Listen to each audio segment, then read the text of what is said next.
Michael Knowles believes that the Pope ex cathedra can make a pronouncement as binding. He believes that the deuterocanonical works, the apocryphal works, are holy, are sacred. He believes in Mariology and the veneration of Mary and praying to the saints. He believes in transubstantiation. That all gets a free pass.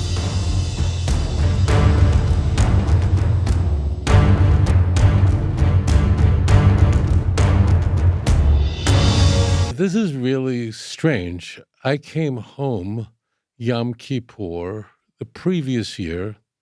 So imagine you spend the entire day in the synagogue, come home, and I open up my email, and there are hundreds of emails from people tell me that Michael Knowles, who's quite a famous podcaster on the Daily Wire of all places, did a show on Yom Kippur inviting a missionary from Israel, one of the most famous, his name is Broshi, and it's like in Israel, it's called One for Israel, but it's exactly the equivalent of Jews for Jesus. In fact, a number of the people who work for One for Israel also work for Jews for Jesus, okay?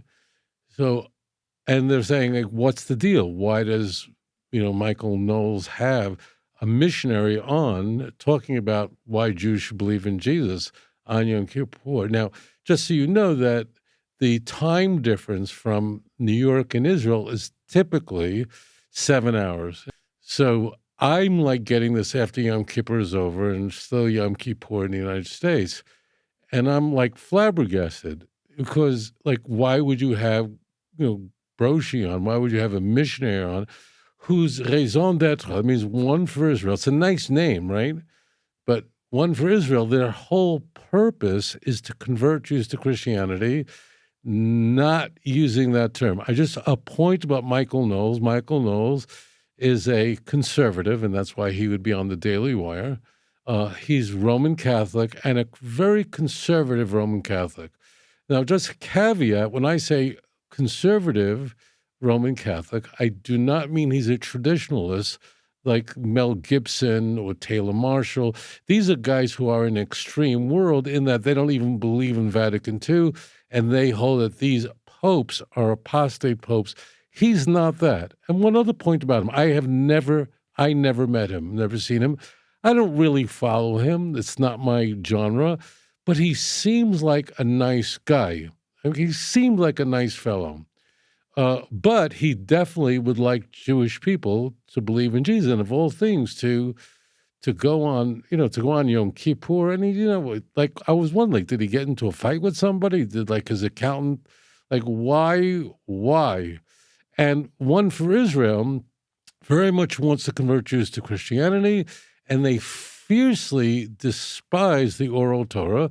The people on One for Israel, by the way, are not Catholic. They're all Protestants. So this is very unusual, and I was really flabbergasted by this. Dr. Broshi, I grew up in New York. The vast majority of my friends were Jews, mostly of the secular or kind of reformed, like don't take it all that seriously variety. I've gone to some of their weddings where even the rabbis were eating scallops and bacon, so that kind of general atmosphere. And a smaller subset of my Jewish friends have been Messianic Jews in the sense that they've converted to Christianity in some way or another. They're of the seed of Abraham, but some have become Catholic. Some have gone into different versions of Protestantism. And so you are now among my friends who have done that, ethnically Jewish, and believe in Jesus. And you are specifically a Messianic Jew. So what does that mean? A Korean friend told me to read the New Testament if I want to know. She challenged me. She said, if you want to know what I believe, read the New Testament. So can you imagine, in the morning, I'm studying the Talmud in the yeshiva, and in the evening, I'm sitting in the kibbutz reading the New Testament, and all of a sudden, the penny drops, and I understood that I'm reading two Judaisms. Each Judaism claims that it's the right Judaism of God. And the more I studied in the yeshiva, I understood that the only Judaism that fulfills the messianic hope of the Old Testament could be the New Testament. And I think that's exactly what the disciples of Yeshua saw. When they saw Yeshua, they said, we found him that Moses and the prophets talked about. It's fascinating for reasons that you may not realize. Because here's Michael Knowles. As I said, he seemed like a really nice fellow. He's a talented podcaster. But he is Roman Catholic. Now, what's very striking is Broshi is Protestant. He's not Catholic at all. And Broshi, like the other people at One for Israel, hate the oral Torah. They despise it, except with one massive exception. They will always marshal rabbinic commentaries and the Talmud whenever they think it can help them get out of a pickle, as all missionaries do. But what you're not going to hear here is Broshi ever saying to Michael, see, Michael Knowles is Catholic. What's the difference between the Roman Catholic Church and every other Christian denomination? Well, there are quite a number of differences, but the most significant difference between Roman Catholicism and every other Christian denomination is that the Roman Catholic Church believes in the ecclesiastical authority of the Pope. And the pronouncements of the Pope ex cathedra are binding. The Roman Catholic Church believes that its traditions that are outside of Bible, I mean, what Christians consider the Bible, what they call the Old and New Testament, they consider that sacred and binding. That means the Roman Catholic Church essentially has its own oral law, literally. And the Protestants hate this stuff. So the Protestants do not believe in transubstantiation, for instance, which means in Mass that the Eucharist literally, physically is transformed. The bread and the wine are transformed to literally the body and the blood. The Roman Catholic Church, Knowles, believes in Mariology, the veneration of Mary.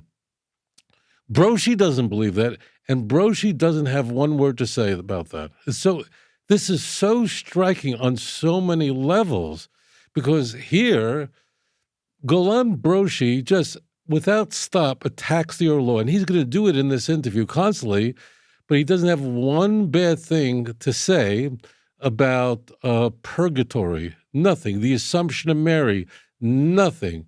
The authority of the Bishop of Rome, nothing. Only the oral Torah of the Jews. The oral Torah, lahavdil, the oral Torah of the Roman Catholic Church, in quotation marks, that is not questioned at all. He never brings that up. And you have to understand that for Protestants, Roman Catholicism is a massive, massive problem. You could have Protestants, for example, who are Baptists, who might hold that, look, if you're a Lutheran, you're still safe. But if you venerate Mary, you have statues in your sanctuary, that's complete idolatry. So understand that.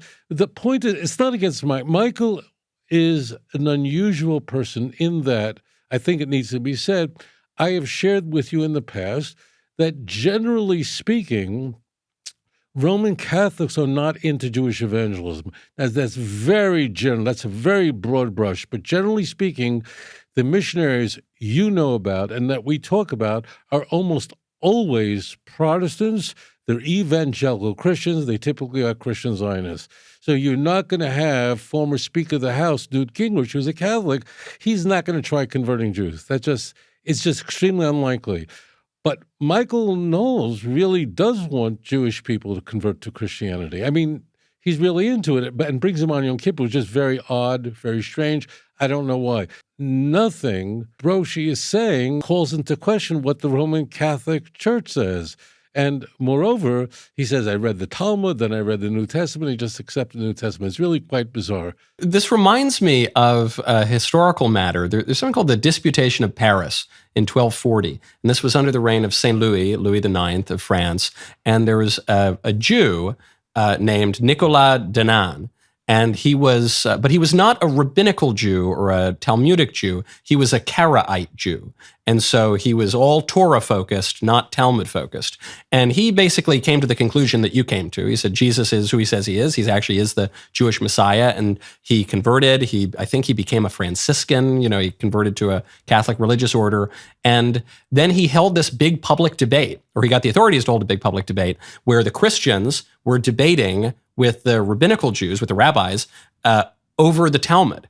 And so I think even when you say there are different kinds of Judaism, most people, that's going to be the first time they've ever heard such a thing. So where does it all come from? I mean, we've gone all the way back to Abraham here. What are the various lines that have come afterward? The writings of the New Testament, and I'm talking about Jewish writings, I consider the New Testament to be Jewish writings. The writings of the New Testament came hundreds of years before the writings of the rabbis. So this is another thing that I think is unusual for people to hear. I remember when I first encountered this, it totally shook my view of the history of religion, which is that people think of Judaism as one thing, as monolithic, and as predating Christianity. But as you point out, the Talmud is written down centuries afterward. So obviously something's going on here. Now, I think the rabbinic argument is that, well, yes, but the Talmud was passed down orally before that. And so it happened to be codified centuries later, but it actually, it dates back much, much earlier. Yeah, you can always argue for an oral law. The only problem is that you can never find the oral law in the Bible. So we have Moses 1,500 years before the time of Christ, and then all of a sudden we have the oral law in the first century AD. So we have 1,500 years of a missing link. There's no oral law anywhere until the Pharisees are coming with that idea. There's so many pieces here that need to be put back together. Let's go with the obvious. What you just heard is complete nonsense.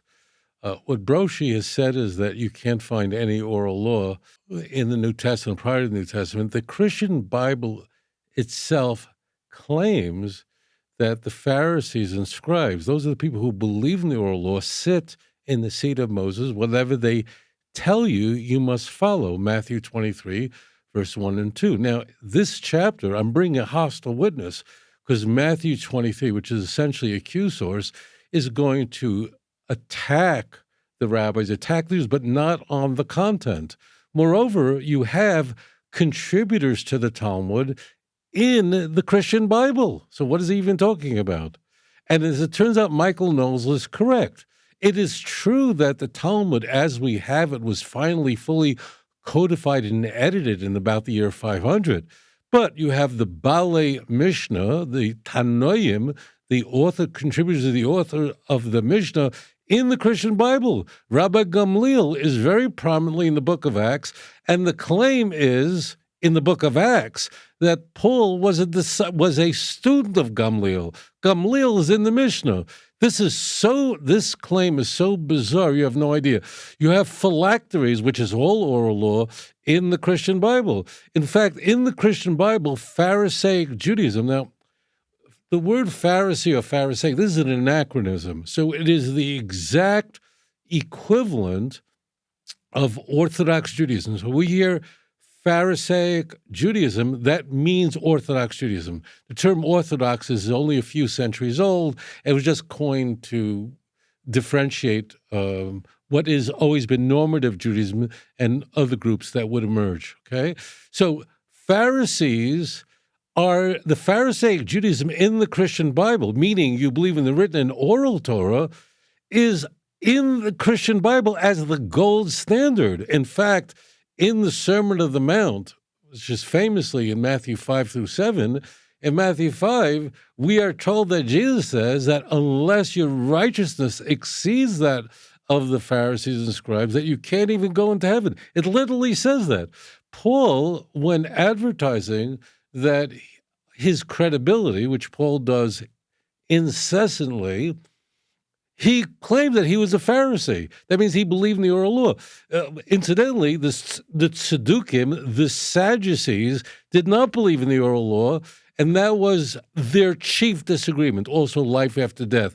But that was the major, major difference. So the Pharisees, I mean, it is claimed in the Christian Bible that Jesus and Paul, all these people came from a Pharisaic milieu, a background, and moreover, I'm not going to go far into this, we are told in the Christian Bible that Jesus is continuously using and employing rabbinic Pharisaic methodology in order to argue his points with his interlocutors. And those who have even a perfunctory knowledge of the Gospels are familiar with this. So this is all very strange stuff. Pharisaic Judaism in the Christian Bible is there. And as it turns out, Michael Knowles, who's a Roman Catholic from the United States, knows more about the Christian Bible and the Jewish sources than Golan Broshi. One other thing is, reference was made by Michael to the disputation in Paris.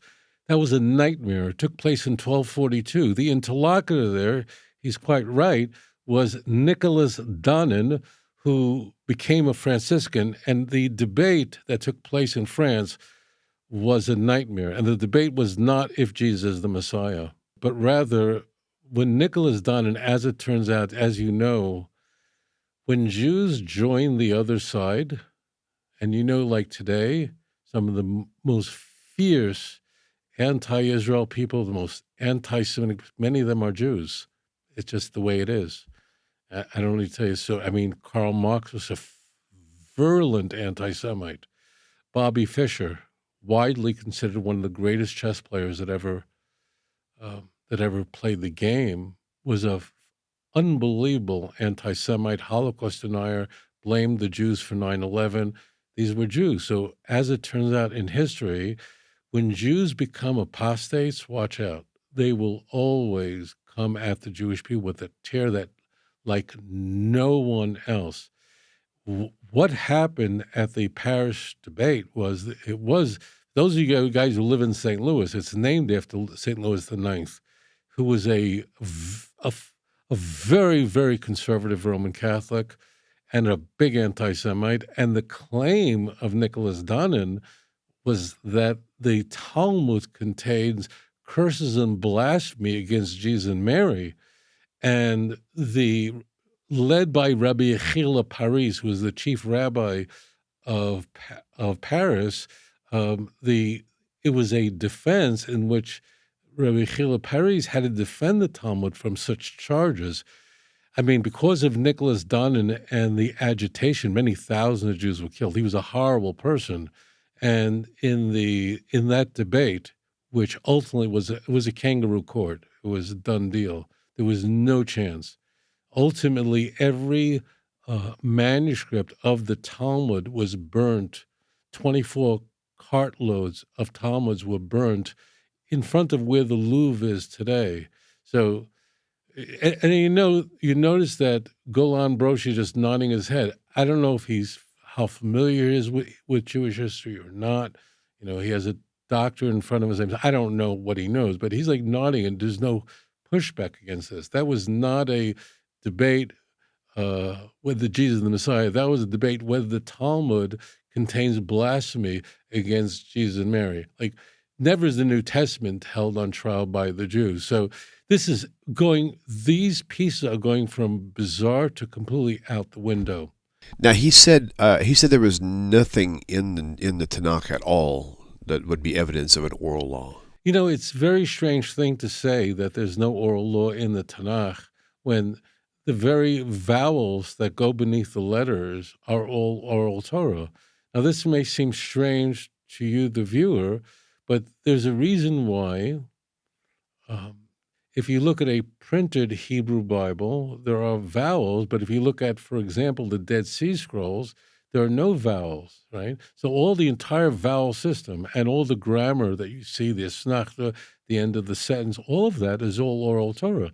And if you change the vowels around, you have the meaning of the word and the sound of the word changes dramatically. That's all oral Torah. So it's, moreover, if there's no oral Torah, how was Ruth, who was a Moabite, how was she, who's mentioned in the Christian Bible, how was she able to be the great-grandmother of King David, the progenitor of the Davidic dynasty, when Deuteronomy 23 says that no Moabite could enter the congregation of Israel. If there's no oral Torah, then none of this exists. The argument over a circumcised boy in John 7, could you circumcise Sabbath? I don't want to get it too far, but there's so much. What is a Sabbath day journey that we find at the beginning of the book of Acts? That's all oral Torah of how far, because it says in the Torah you can't leave your house on the Sabbath day. Well, what is the Sabbath day journey? That's all oral Torah. It's nowhere found inside the Torah itself. So this is all very, very silly. You find the oral Torah all over Tanakh, all over the Jewish scriptures, and I have a whole chapter of this in volume 1 of Let's Get Biblical. And by the way, Yeshua the Messiah, Jesus himself rebuked the Pharisees and the scribes in Mark 7. And Yeshua said, by your tradition, and he meant the oral law, by your tradition, you're making the word of God of non-effect. So we see again that there's a rivalry in the family. It's a family dispute, a Jewish dispute between two kinds of Judaism. Which Judaism is the true Judaism of God? So here again, I don't know if I should just be charitable and just say that Broshi doesn't know this. I don't know. I don't know what he knows. But this is, again, utter nonsense. In Mark 7, it's the issue that he's talking about is not the oral law. It's actually a custom. The Gospels actually get this right, meaning Mark 7 is about the rabbinic custom of washing hands before eating bread. Okay, that is not one of the 613 commandments. It's rather a Jewish tradition. And there are 7 such types of what's called rabbinic commandments, but they're not oral law. So you see, if you're not familiar with this, and I'm sure Michael Knowles would not be, and why should he be? He's not Jewish. He wasn't raised in this. He became a Catholic, as a young adult. He's not. Why would he know this? But I hear people making this mistake constantly. Mark chapter 7, what comes into view there, it's right from the get-go, is about washing hands before you eat. As it turns out, the Gospel of Mark actually gets this right, that's a tradition. It's not oral law. And what I hear routinely is that people probably not familiar with their own New Testament, conflating a Jewish tradition, the traditions of your fathers, which is in the Christian Bible. I mean, you have commentators like Flusser pointing this out on the New Testament. Like, they should know that. This is not oral Torah, and just conflating this. As I mentioned earlier, the oral Torah, the phylacteries mentioned in Matthew 23. Where is it described what phylacteries look like? It's all of these things. So this is complete silliness. And again, I can't overstate this. Here, Broshi is speaking to a man, Michael Knowles, who I say, again, nice fellow. But Michael Knowles believes that the Pope, ex cathedra, can make a pronouncement and it's binding. He believes that the deuterocanonical works, the apocryphal works, are holy, are sacred. He believes in Mariology and the veneration of Mary and praying to the saints. He believes in transubstantiation. That all gets a free pass. It's just the oral law of the Jews that comes under attack. And as it turns out, he completely misrepresents the Christian Bible. The Christian Bible is not talking about oral Torah in Mark chapter 7. It's talking about a Jewish tradition. This is interesting because Paul usually gets this kind of stuff wrong, but the Gospels usually get it right. Do you know of any other rabbi beside Yeshua that through him Gentiles all across the world, like Michael, know the God of Abraham, know the Bible? Do you know of any other candidate? And none of them can give me an answer. There's only one candidate, only Yeshua the Messiah that rose from the dead. That's a beautiful take because, I think a lot of the focus is on, how about this prophecy in the book of Isaiah? So, the fact he's born of a virgin, he is born in Bethlehem. He's, you just go through the entire litany of prophecies that Christ fulfills in himself. You're saying, well, also look ahead, look at history. For Christians, history is extraordinarily important. Unlike other religions, especially Eastern religions, the religion is not just a philosophy or poetry or something outside of time, but the incarnation and the crucifixion and the resurrection, that's the pivot of history. The cross is the axle on which the entire world turns. And you're saying, well, look afterward, what comes later. This is just most bizarre because, as it turns out, there is a rabbi I can think of who spread the knowledge of God throughout the world, and that's Moses of blessed memory. In fact, he's called Moshe Rabbeinu, Moses our teacher. He's the great teacher. Joshua, Isaiah, Jeremiah. There is nowhere in the Hebrew Bible that says that the Messiah is supposed to suffer and die and rise on the third day. Now, if you think I'm just sort of bringing that in as a non sequitur, it isn't at all. That is the claim in 1 Corinthians chapter 15, verse 4. 1 Corinthians 15 is perhaps the most well-known chapter in all of Paul's 13 epistles. Luke chapter 24, 44 through 46 makes the same fatuous claim. So Christianity spread idolatry throughout the world. What an unfortunate thing that is. And here, Broshi is referring to, look how wonderful this is, that Michael, his host, Michael Knowles is among those who it affected. Michael Knowles is Roman Catholic who believes in the traditions of the Roman Catholic Church. But those traditions are okay. He believes in transubstantiation. That's, of course, okay. Like, where does this even come from? So spread the doctrine of the Trinity, that people should worship a man as God, that the Roman Catholic Church, for those who don't know this, is by far the largest Christian denomination in the world. It's so enormous that if you took every other Christian denomination, added up, it would not be as large as Roman Catholicism, let alone the Crusades and the Inquisition. And in fact, Nicholas Donnan is connected to the Crusades. It's just all of this is absolute nonsense. And imagine that this show comes on the eve of Yom Kippur, which is really mind-blowing.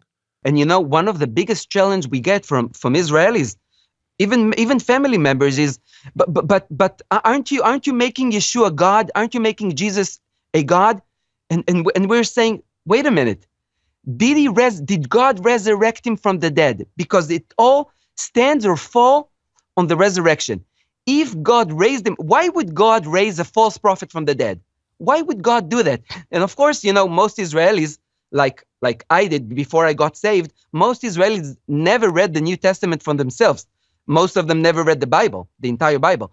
And they don't know anything about it. But I asked them, why would God raise him from the dead? So of course they ask me, how do you know he raised him from the dead? How do you know Yeshua really raised? And I tell them, but we have Jewish testimonies from the first centuries in the Bible, in the New Testament. We have a collection, a library of Jewish testimonies, Jews that were willing to die on the fact that they saw the risen Messiah, and 500 eyewitnesses. Only by his name.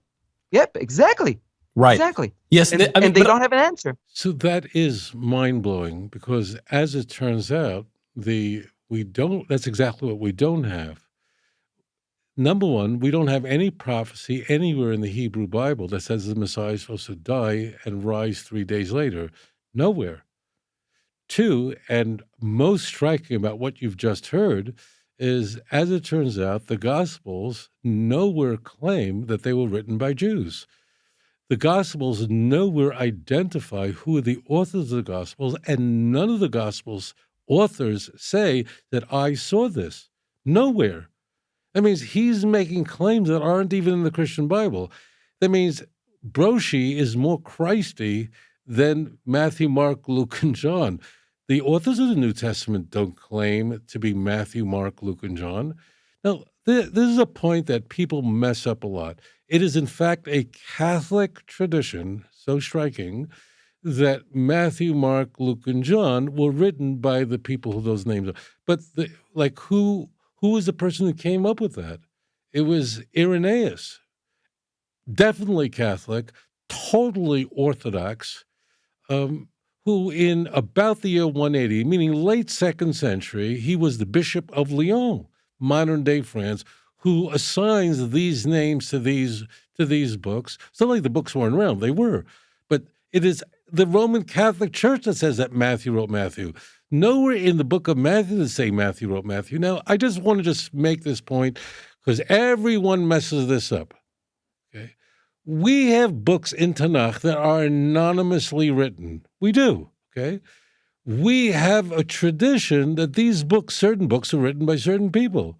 But if Christians want to say, this is very important, if Christians want to say that, look, the books are written anonymously, the authors do not indicate who they were, if they were Jewish, as Broshi claims, or not Jewish, they don't make any of those claims. If you want to believe that, you're welcome to believe your traditions, of course, but you can't use that as apologetic.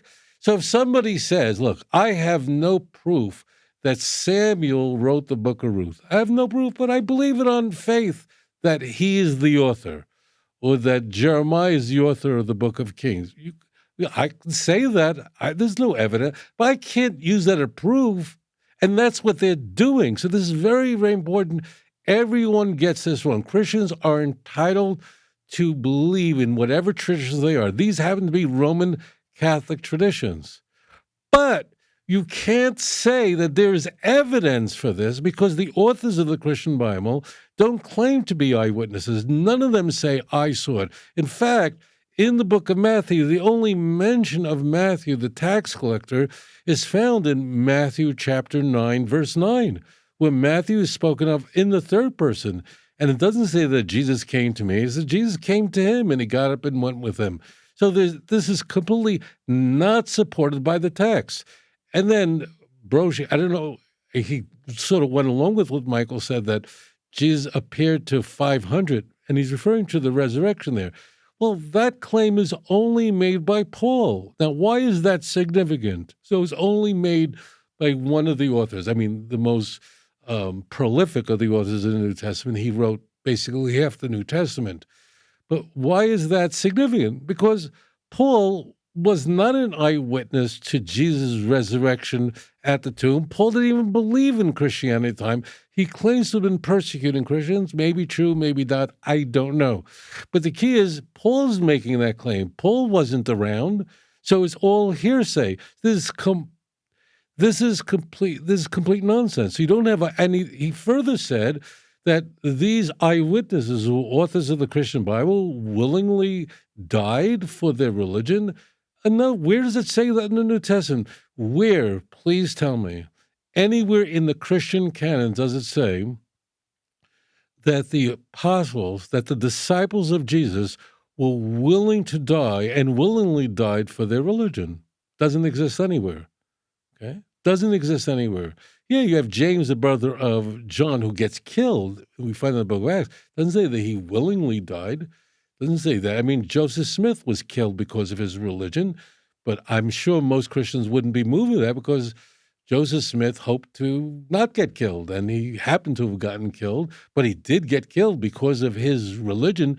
We're not going to go and all, move to Utah and convert to the Church of Jesus Christ of Latter-day Saints because Joseph Smith was martyred. That's silly. There's no claim anywhere in the Christian Bible that Peter or Paul or the disciples all willingly died, and the Roman Catholic Church believes in the Assumption of Mary.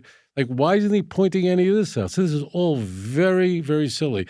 I go through this in volume 1 of Let's Go Bible. Believe me, I'm not trying to sell books.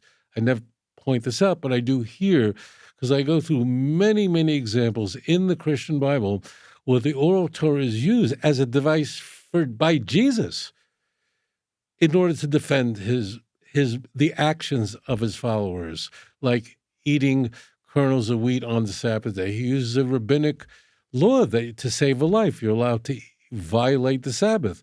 That doesn't come from the Torah. That's complete oral Torah. So there it is. That's Matthew 12 or Mark chapter 2. So what we have is an unequal weights and measurements. I do not know why Michael Knowles would choose Yom Kippur as a day to bring on a Jews for Jesus. And, it's so strange that, you had a guy like Eitan Bar who who used to be in One for Israel, he used to work for Jews for Jesus, he admitted that the Messianic movement is a complete cult. These guys are Christians. People like Broshi and all these guys at One for Israel, at Jews for Jesus, at Chosen People Ministries, all these guys are fundamentalist, evangelical, Protestant Christians. All of them are. None of them are Roman Catholics. And as it turns out, these people don't want to talk about converting to Christianity. Why? Because they want to blur the distinctions, to represent Christianity as something Jewish, in order to lure Jews who would otherwise resist a straightforward Christian message. If you know your Bible, you understand your scripture, no missionary will be able to rob you of a relationship with God. If you enjoyed this program, please like and subscribe. אדון עולם אשר מלך בטרם כל יציר נברא לעת נעשה בחפצו כל